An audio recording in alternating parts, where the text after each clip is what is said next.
Honorables membres du Conseil national de transition, m'adressant particulièrement à vous, je voudrais à ce stade de mon discours vous remercier pour tous les sacrifices consentis au nom de notre peuple.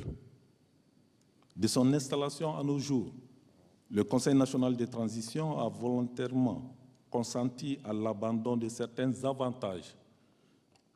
Il s'agit entre autres de l'indemnité d'installation, des cartes téléphoniques, de la réduction substantielle du budget des assurances, du maintien de l'indice salarial à 1200 au lieu de 1350, des indemnités de restitution, de la réduction du nombre et de la taille de ces missions, de la réduction de 30% de la dotation en carburant. Ces mesures ont permis de réduire les charges du Conseil national de transition dans le budget d'État. C'est dire que nous, membres du Conseil national de transition, avons pris mesure de la situation du pays dès les premières heures de la transition.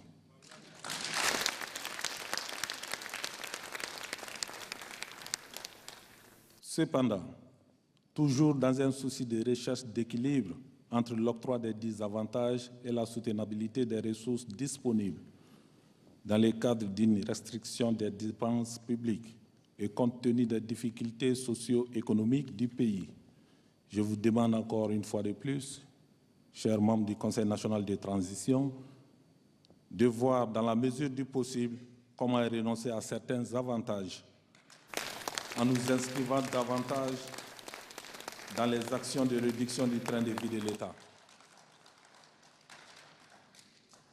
En attendant, honorables membres du Conseil national de transition, soyez fiers de tout ce que vous avez fait pour la réussite de la transition.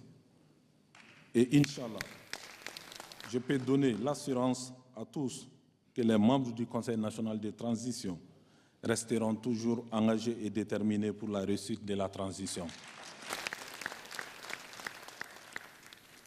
Un célèbre penseur aimait dire, je cite, « Les grands esprits discutent des idées, les esprits moyens discutent des événements, les petits esprits discutent des détails et des gens. »